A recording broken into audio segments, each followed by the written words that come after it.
reminded me once again, I was treating one moment as special and another Yes. moment as ordinary. And he reminded me there are no ordinary moments. Every moment counts for something. Hello, people. Welcome to the community of the Growth Mindset podcast. Guys, if you are a first time listener, don't forget to subscribe on whichever platform you're listening from so that you don't miss on more interesting episodes coming up in following weeks.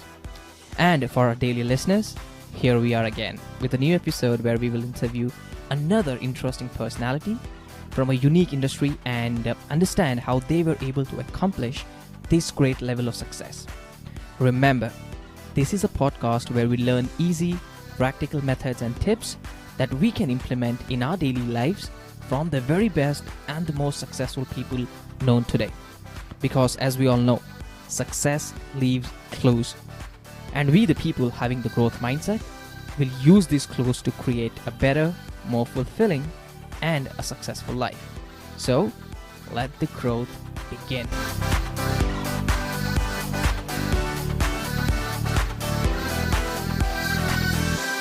Dan, thank you so much for taking your time out and joining us on the Growth Mindset podcast. It is a pleasure to have you here.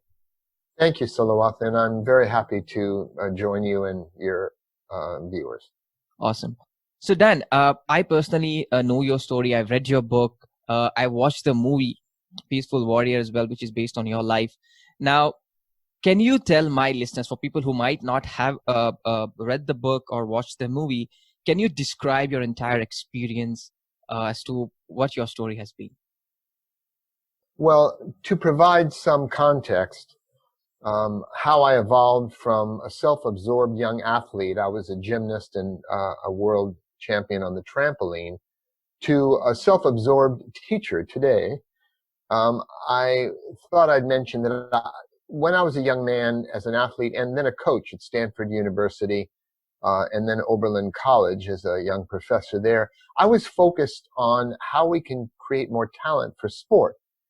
Could talent be developed or was it innate? And it seemed to me that 80% of talent, what we call talent, the ability to learn faster and easier and higher potential in any athletic field really could be developed. And maybe 20% was innate. Our body type lends itself to certain sports or activities. So that was the center of my quest. When I was a coach, I wanted to train the athletes not just in the skills of athletics, but how to create more talent so they could learn faster and rise to higher levels. And my theories did bear out in practice in terms of working with strength, suppleness, stamina, coordination, rhythm, timing, and all these qualities that make up physical talent. And our team went from the bottom of our conference to one of the top teams in the United States in about 3.5 years. I trained the top U.S. Olympian as well. And yet, at the same time, I realized being able to do all the skills of gymnastics didn't really help me when I went out on a date or when I got married or had children or dealt with financial challenges. So that's when I started asking bigger questions. How can we develop talent, not for sport necessarily, but talent for the events, the challenges of everyday life, relationships, finances, decision-making, career, and so on. And that question led me to considerable travels over several decades and working with 4 specific mentors. The best known one, of course, in the book Way of the Peaceful Warrior, I called Socrates because he reminded me of that ancient Greek. And he's the best known one for those who are familiar with my work. Yep. And that's really brings us up to date. I teach an approach to living I call the Peaceful Warrior's Way. Yeah, perfect. Let us start with your first experience, because I personally read your book and I've also watched your movie as well. So Socrates, right? I personally feel that was like a supernatural event in your life wherein, you were somebody who was young, passionate, goal-oriented, focused, and you wanted to achieve a lot of things in life, right? But then you met with an accident and then things went sideways. But then you also had met Socrates, which you normally like to call him. And then your entire perception changed towards life. You learned a lot of things. So how did that experience happen? How did you bump into Socrates, and why did you name him Socrates? Sure. Well, there's a bigger questions within your question as well. How can we find the right teacher for us? Do we need a teacher? And so on. Many of us are autodidacts. We learn a lot on our own, doing research, the internet, and pick up information. Our teacher is helpful. And I think most of us who've had a teacher, a coach in a sport, or a teacher of chess or piano or another musical instrument, we know the value of teachers giving us feedback. And I should say that all my narrative works, I've written 17 books so far. I'm currently working on a memoir, which may be my final long form work, the story behind the story. So I'm going to touch upon maybe a few elements. Most of my narrative works, my stories, are novels. They're works mostly of fiction. I'm a novelist. However, the one exception is Way of the Peaceful Warrior, which is based on autobiographical fact, but mixed in with fiction. Some of the magical realism, the magical elements, I wove in for the sake of the teaching, so people could take away some value from the book, not just an entertaining read. And Socrates was based on an actual old man. I met a cosmic old guy. I met him similar to the way I described it in the book. But other teachers entered in too. The 14 years that passed from the time I met the old teacher, the old gas station attendant, service station attendant, to the time I wrote the book, 14 years had passed, over a decade. And in that time, I met two of my primary mentors. So they had an influence in what went into the book as well, and my other life experience as an athlete and then as a quote unquote spiritual seeker. And I had studied various traditions. So Socrates represented the universal wisdom, a global heritage of spiritual wisdom, not from any particular culture, but which embraced them all. I often describe myself as a member of none, but a friend to all. So he represented that. You know, anybody who's seen The Karate Kid remembers Mr. Miyagi, who was Daniel San's teacher. Anybody who's read Carlos Castaneda remembers the Brujo Don Juan Matus, who was his teacher. If they know anything about the legend of Camelot, there's King Arthur and Merlin, the magician. So this tradition of teacher and student goes on, and it was a good way for me to convey what I wanted to share in Way of the Peaceful Warrior. Makes sense. How can a people identify the right teacher? Because at the moment, if you go online, right, let's say if somebody wants to find a mentor for them, everybody's claiming to be a mentor.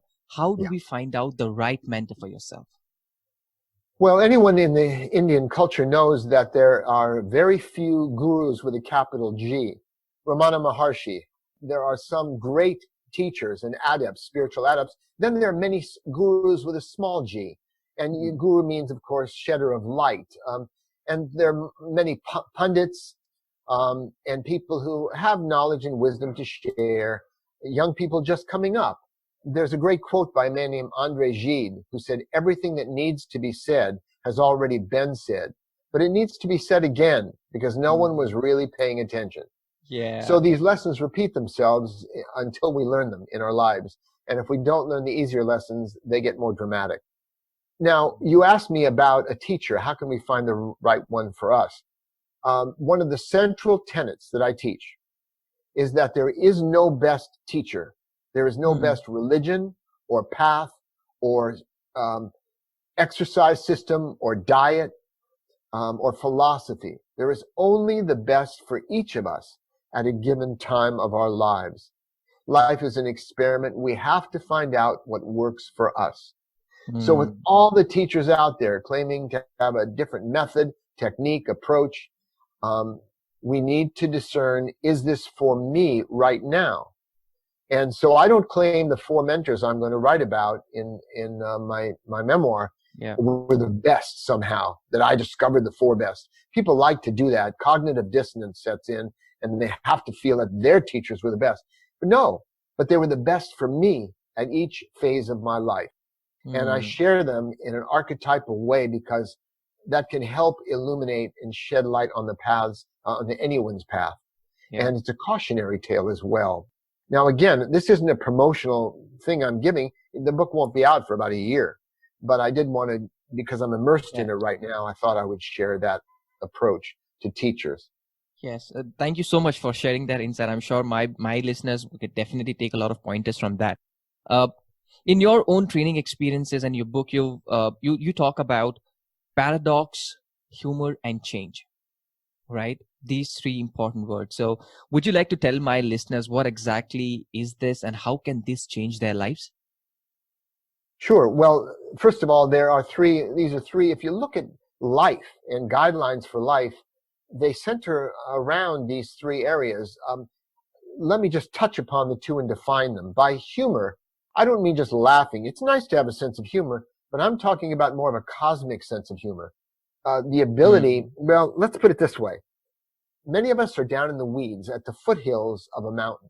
We're looking at little bugs fighting for a crumb and the details of everyday life and the conflict and the politics and everything going on in daily life, which is important. It's where we live. But what if we found ourselves suddenly transported to the mountain peak? And from that peak, we could look around at a panoramic view of all the beauty we see, because everything looks more beautiful in the distance. Yeah. And we have that perspective, that panoramic view, the bigger picture, which many refer to as spirituality, getting that big, larger vision, where we have perspective that it's all okay, it's unfolding as it should on some level. Humor, I'm talking about transcendental humor, a non-serious approach to life. As if life is a game we play as if it matters. If you're playing a game, it's no fun unless you're playing it as if it matters for the time. Just like going to a movie theater or reading a book, we have to suspend disbelief. We know it's fiction, but we have to get into it as if it's real for the moment, to be engaged. So that's the spiritual saying is we need to be in the world, but not of the world. Yeah. So that's the idea. I talk about non-seriousness. That's what I mean by humor. That ability to step back and have a humor about ourselves, not take ourselves so seriously or any of the changes that are ongoing in the world. We play it as if it matters. We do our best in everyday life. Now, as far as change, we know that's the only constant. Life changes. And the way I got this line into the Peaceful Warrior movie, it really I heard it from Ram Dass, who found inspiration in India. And Ram Dass said that if you don't get what you want, you suffer in the sense you're dissatisfied. And if you get what you really don't want, you're also dissatisfied. And even if we get exactly what we want, we're also ultimately dissatisfied because life changes. We can't control or hold on or cling to anything indefinitely. And this is universal wisdom. It's not just my wisdom. Yeah. These are the things I've observed. I offer reminders to people of what they already know at deeper levels, but we tend to forget. So, life comes at us in waves of change. We cannot predict, as we're all learning today, nor can we control, but we can learn to surf. We can respond to those waves and learn to ride them, make use of them. And we're all learning some valuable lessons that may serve us in the future. So given, daily life is the ultimate teacher, our ultimate classroom. So that's what I mean by change, learning to adapt and use it. And the final one is maybe the most important, paradox. And, when I was young, I didn't understand the difference between irony and paradox. What does that mean? Paradox, simply defined, is two apparently contradictory ideas that are both true. Now, that may sound like, how can that be? Well, let's look at the opening of a famous novel, an English novel by Charles Dickens, The Tale of Two Cities. And it starts out, the famous opening is, it was the best of times, it was the worst of times. And he goes on with many contradictory pairs. But you or I, Silawath, we could go on and argue how it's the worst of times today. Yes. Things are pretty tough right now. Politics, COVID, pandemic, and so on. But we could also argue that in many ways it's the best of times. True. So we're learning a lot. We're developing. You see, daily life, even in the best of times, is a form of spiritual weight training. We don't lift any weights. We don't get any stronger. So adversity has hidden gifts. There is value in it. We don't have to go looking for adversity. It comes in daily life in one form or another. Even in the best of lives, even if people who are wealthy, they face adversities of their own. So but sometimes I ask audiences when I'm speaking before a group, please raise your hand if you've experienced physical, emotional, or mental pain in your life. Well, all the hands go up. And I often remind people it's okay to disagree with me. If we agree on everything, only one of us is necessary. So disagreement is useful, but I hope we can agree on this, that adversity, that pain we've encountered, that challenge, aren't we a little bit stronger now because of that? A little bit wiser? Yeah. And maybe have a broader perspective. So that's what I mean by the value of adversity. So that's the idea of paradox, that it can be the best of times or the worst of times. And paradox is also a great key to understand. It's like a secret or a lens to look at our lives and understand these sayings we hear that don't make any sense. For example, how many of us have heard the term, there are no mistakes, only lessons? Yes. All right. But we live in two worlds, the conventional world and the transcendental world. Most of us spend 99% of our lives, unless we're involved with regular spiritual practice, we're involved with most of our lives in the conventional world, as we should be, dealing with what we need to, the duties of daily life, career, jobs, relationships, and so on. But at that level, certain things are true that are different truths in the transcendental sense. So conventionally speaking, there are accidents. We've all spilled things or hit our leg because we weren't paying attention. Correct. We've had accidents. But from a transcendental view, right, no accidents, only lessons. It's a different way of looking at it. Just like some people say, I caught a cold, and someone else might say, oh, I'm going through a cleansing crisis. Just different ways of looking at the same reality. Okay. And so in the same way, free will, this is the big problem of philosophy. Does free will exist? From a conventional view, sure, free will exists. We make choices every day. We can change our minds. It seems to exist, but from a transcendental view, it may all be predetermined on some sense. Yeah. That we may be able to choose, but can we choose what we're going to choose? Or is that predetermined? So these are large questions, but the idea of paradox, these apparent opposites, free will is an illusion, free will is real. How about time? Does time exist? Yeah. Sure, from a conventional view, we're keeping time right now in this conversation. True. But from a transcendental view, time is an illusion. All we ever have is the eternal present, now and now and now and now. And what we call past and future are only memory or imagination. All we ever have is this moment and this moment and this moment. Exactly. There's a lot more to say, but I wanted to give that example of why these ideas of humor and change and paradox can be extremely useful. In one of my books called The Hidden School, I go into this in more depth of the importance of paradox and how we understand the transcendental and the conventional and honor them both. Interesting. You touched upon a lot of important points right now. I mean, if I could get one part of to my listeners, I know it can change their lives. There are so many things that you spoke about, but one of the things that you particularly spoke about is now, right? The importance of being now. Most of the times, some of us maybe clinging us to our past, saying some mistakes that we've done, or worried about our futures. Yeah. Do you have any practical tip, Dan, wherein my listeners can actually come and acknowledge the present moment rather than living in the past or thinking about future all the time? Yeah. Well, it's a bad habit that humans get into, and it's it's treating an illusion as real. And reality, as we are learning in the United States, is becoming more and more important to really understand what is rather than denial or making up beliefs that are consoling. And so this idea of living in the present moment, we all know this. I mean, I didn't make it up. Ram Dass wrote Be Here Now, and Eckhart Tolle, Power of Now. And poets have written about it, the idea, but very few people really understand it. Here's some paradoxical facts. Okay. There is no such thing as the present moment. And ask any physicist. They will say, if I say the word now to try to capture the present moment, from the time I intoned the sound of to the time I said ow, 1,000,000 nanoseconds have passed. Which Yeah. nanosecond is the present? So we can't really grasp the present moment. It's all this flow. But what teachers like myself mean when we say focus on the present is handle what's in front of you.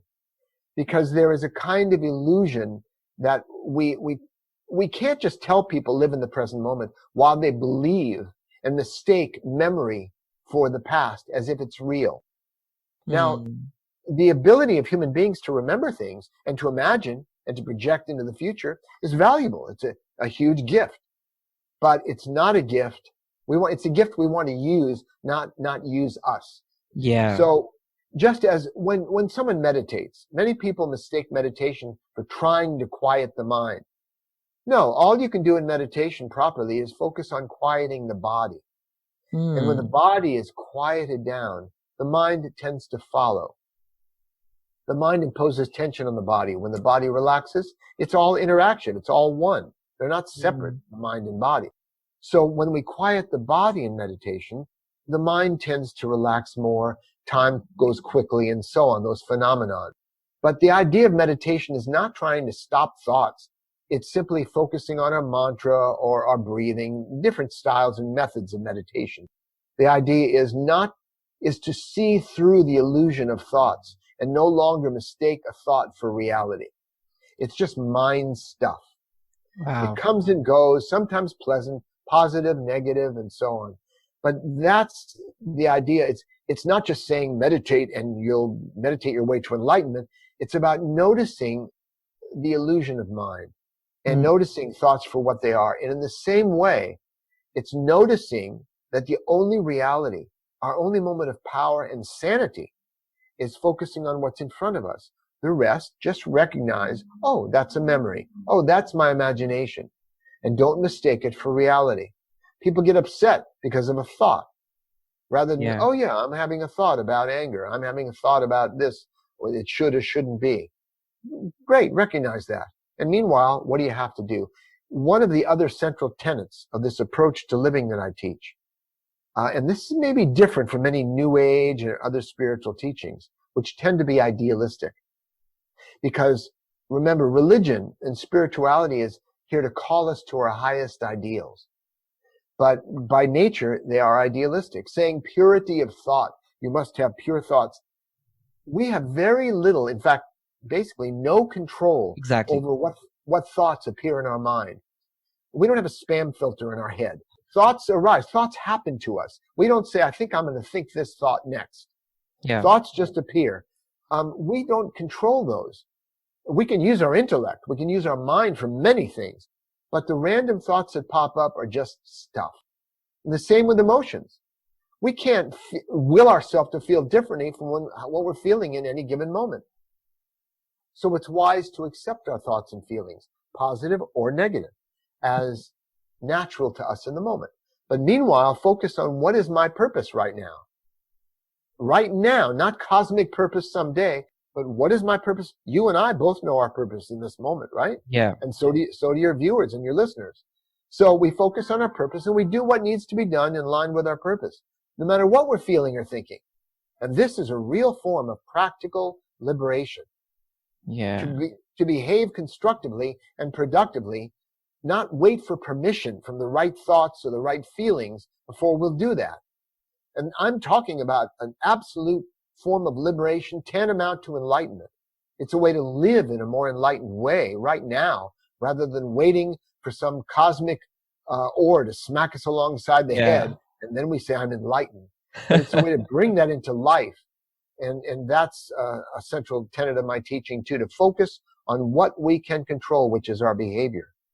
I mean, I love the part where you just spoke about, focusing just on what we have at the moment, right? Rather than you having to worry about what has happened, what is going to happen. You're just concerned about now, because if you're doing what you can at the moment, things will eventually take shape as in what they have to take.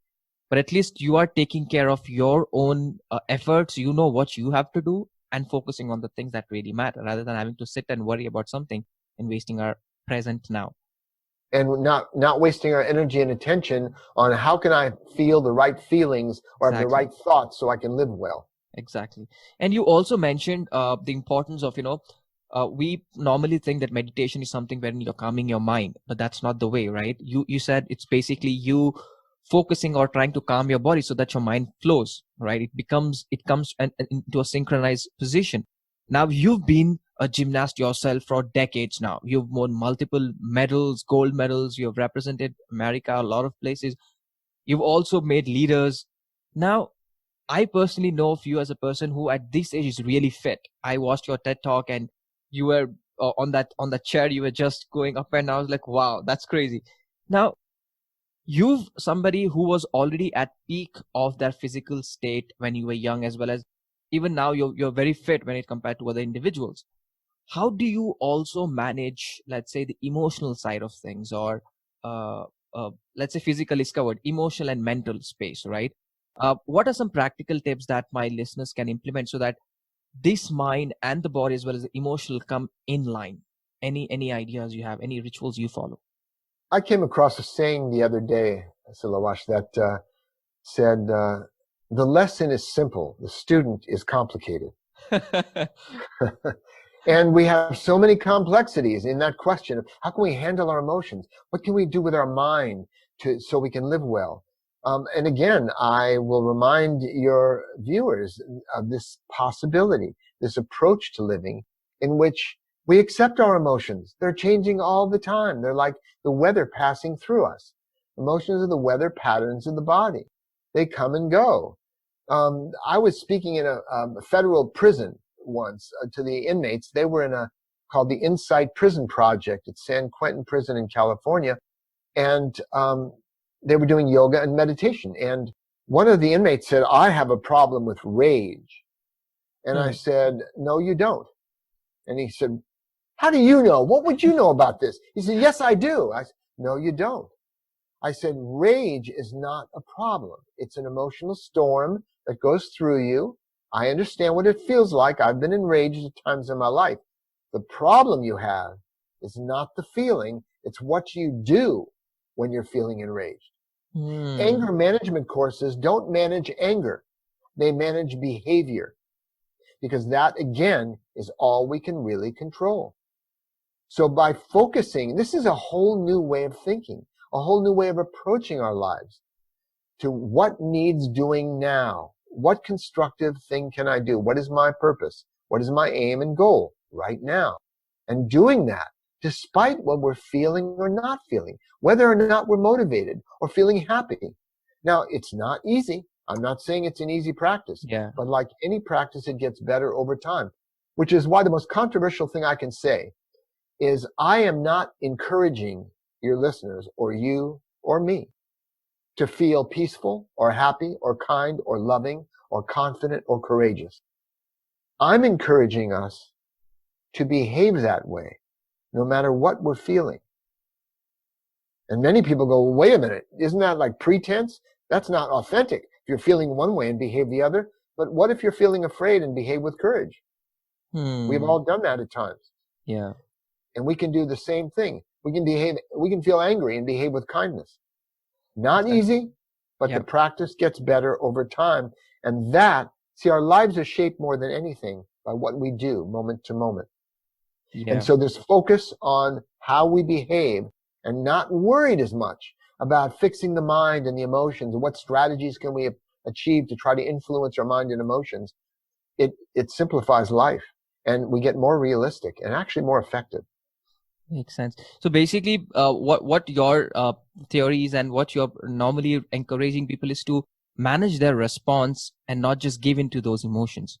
To make sure that you acknowledge what you're currently feeling and then choose to be kind, choose to be somebody that not letting those emotions. Let's say if you're feeling anger, instead of being angry, you're saying, no, I'm going to be kind. So I'm going to. Well, no, you can be angry. Absolutely. While you're angry, say a nice word to somebody. Sure. It's not about fixing the emotions or changing them. So it's accepting the emotions as our reality in the moment. They will pass. All emotions fade over time unless we keep re-stimulating them. We feel this, then we feel that, then we feel this. Makes It sense. changes all the time. Okay. And a way to have a stable, functional life. And look, that's what athletes do. They don't not go to workout or training because they're feeling a little blue that day. They need to train, and they do. So So just as we can do something when we're tired, we've all done things, taken out the trash, done our work, our homework, whatever, our studies, even if we're tired, in the same way we can do things we need to, whether we're afraid or upset, we can still do it. It's not as easy. yeah. But most of us will continue to wait for the right thoughts and feelings and try to work with them, influence them. And there are innumerable contradictory and complicated ways to do that. If somebody wants to pursue that, they can, if it works for you, keep doing it. Correct. But rather than magical thinking or all the complications, it really, look, if you look at your life and my life, anyone looks at their life has been shaped more than anything else by what they have done moment to moment. Yes. What they've actually done. And the quality of our moments become the quality of our life. Now, True. some people will go, yes, but isn't what I did, wasn't it generated by my emotions and my thoughts and an idea? Well, yeah, it starts with an intention. We want to do something, Correct. but nothing happens until we do it. Yeah. We don't even make decisions until we do something. One famous person said, how do I know what I think until I see what I do? That's what counts. And that's the major emphasis I have in our conversation right now. Makes sense. And you've been into gymnastics and physical, mental, focusing on all different areas of life. Now, do you have any tips or any advice as to what people can do to have that focus so that if they're working on something, they can make sure that they're putting all the energy at one single place? We have this thing called consciousness. Yes. It's an idea. It's an abstract idea, but it manifests in the human being as awareness. Now it's getting a little more concrete. Most of us understand awareness where consciousness feels a little cosmic. Yeah. Awareness, but awareness functions in the human being as attention. Attention is awareness channeled. It's not everywhere. It's channeled like a lens channels the sunlight to focus, and it can light a fire. So when we can get better at paying attention, but we call it concentration. We also call it mindfulness. Now, mindfulness has become a thing, I am practicing mindfulness. But all it means is paying attention to what's going on in the present moment without judgments. Yes. That's what mindfulness is. So if we turn our attention inward, we call it mindfulness meditation, being aware of the thoughts and feelings passing through us. But equally important, maybe more important, is being mindful of our surroundings, the people around us, our environment, paying attention, rather than having a drift from past to future, daydreaming up in our head all the time, rather than being present in this moment. So mindfulness, focus, it's about paying attention. And you know what? Like anything else, it gets better over time. I'll tell you a quick story. Yes. I was in the gym, and Socrates, as the story goes, watching me. And I did a complicated dismount, a multiple twisting double somersault off the horizontal bar. And I stuck my landing, which is a good thing. And I decided this is a good place to end workout. So I said, let's stop here, Sock. And walking down the hall, I ripped off my sweatshirt, threw it in my workout bag. And as we were walking down the hall, he said, Dan, that last move you did was really sloppy. And I said, what are you talking about, Sock? It was the best dismount I did in a long time. He said, I'm not talking about the dismount. I'm talking about the way you took off your sweatshirt and put it in your bag. And he reminded me once again, I was treating one moment as special and another moment as ordinary. And he reminded me there are no ordinary moments. Every moment counts for something. And he added something that I got actually in a line I got into the Peaceful Warrior movie, which was, he said, Dan, the difference between us is I practice gymnastics. He said, you practice gymnastics, Dan. I practice everything. Wow. That really threw me. What does it mean to practice? Most of us do things. We do the laundry, we do the wash, we do our homework, we do our work. But when you practice something, you're doing it with a commitment to refine it or improve.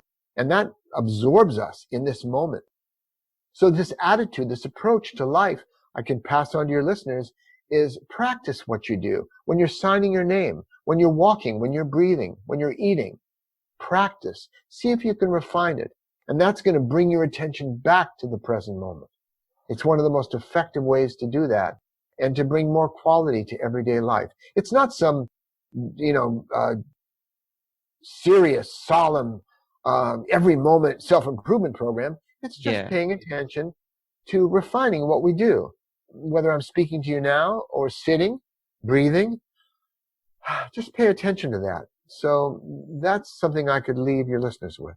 Wow. I mean, this is a whole new approach towards life where you're not looking at things as tasks, but just looking at everything, just making sure every single moment that you're looking at, you're just in that specific moment and focusing on that specific thing rather than... We're practicing. Yeah, exactly. That's amazing. I have a specific question with regards to your schedule. Now, you're somebody who's practicing all of this, a man of your talk. What does your schedule look like on a day-to-day basis? What time do you wake up? What do you do? Well, of course, actually, it's not too different from before the pandemic. Okay. The first thing I do personally, now I'm in February, of the time we're talking now, in a few months, I will turn 75 years old. And so my exercises have changed over the time. Yes. Older people need more exercise than younger people, but a different kind of exercise, not as pounding. So I begin my day before I even get out of bed with certain isometric exercises, a variety of things I'm not going to go into now, but even before I get out of bed, and then I get out of bed, do some calisthenics, push-ups, my Peaceful Warrior workout. It's a 4-minute workout, and I add things to that for overall balance. So I start my day with exercise. I may go bicycling through the park, walking through the park, a brisk pace. So I stay active. In the morning, I make sure it's a good way to start the day. Get up early enough to do some exercise. You know you've started your day right. Yes. And it sets the tone for the day. And I've done that for years. So, and then office work, miscellaneous, and right now I'm working on a new book. So a good deal of time goes into that. I spend time in the evening with my wife, Joy. We kick back and watch a favorite video and so on. So we have sort of a rhythm of our day. We spend time with our grandchildren. So that's what I do with my day. And sometimes I used to eat breakfast and dinner and graze during the day, but that's an individual choice of how much we eat. And people ask me, what do you say about nutrition? I say, eat a little more of what's good for you, a little less of what's not. There are so many rules about diet and so on. So that's kind of the rhythm of my day. Makes sense. All right. I know we're coming to the end of the interview, but there are last two questions that I want to ask you, Dan. So who is a peaceful warrior? How would you define it? That's easy. Pretty much all of us. Everyone, it's not my way, the way of the peaceful warrior, it's our way. Because everywhere I look, I see people striving to live with a peaceful heart amid the turmoil of everyday life. Calm, serenity. I don't know if you can hear the siren in the background right now. I can, yeah. This is Brooklyn, New York. So I arranged for that just to make a point. In the chaos of everyday life, we strive to live with a peaceful heart, to be the center of the cyclone, the still eye of the cyclone. And at the same time, there are times we need a warrior's spirit just to face the challenges of everyday life. So I see us all as peaceful warriors in training. Interesting. And one last question. Now, we know the importance of having the growth mindset. The growth mindset is where you're open to learning, trying new ideas, and not just restraining yourself. So let's say if you had to give two advice to all the listeners out here or listening now, any two on top of your mind, it could be something that we already discussed or anything you want to add on, right? Sure. Let me add on two things. Yes. One is I define success as making progress toward a meaningful goal, a goal meaningful to you. To me, that's success, not reaching the top of some mountain. A successful life is ongoing. Also, we can control our efforts in life, but we can't control the outcomes. Anyone who tells you, I can guarantee you success is lying to you or themselves. Yeah. No one can guarantee that. But by making a good effort over time, we vastly increase the odds of getting our achieved outcomes over not making the effort. So in a way, effort is success. Mhm. And that's what I would leave your listeners with. Effort Awesome. is success over time. So Dan, I know, thank you so much for taking your precious time out and joining us on the Growth Mindset podcast. It was an honor to have you here. Thank you, Silawath. I'm glad I could share with you all. Yes. And what are some places people can find you, Dan, to your courses, want to know more about you and your books? Sure. Probably the best place to visit is my website, not surprisingly, peacefulwarrior.com. And my books are listed, audio courses, online courses. There's a free life purpose calculator right on the first page people might find quite interesting. So we try to offer what we can at that website, peacefulwarrior.com. Awesome. Perfect. So here you go, guys. That's the website. Find Dan there, and hope you all have a great day. This brings us to the end of this episode, and hope you at least had one takeaway from this interview. If you have any questions or want to talk to me personally, you can find me at www.silawathirshad.com. See you soon.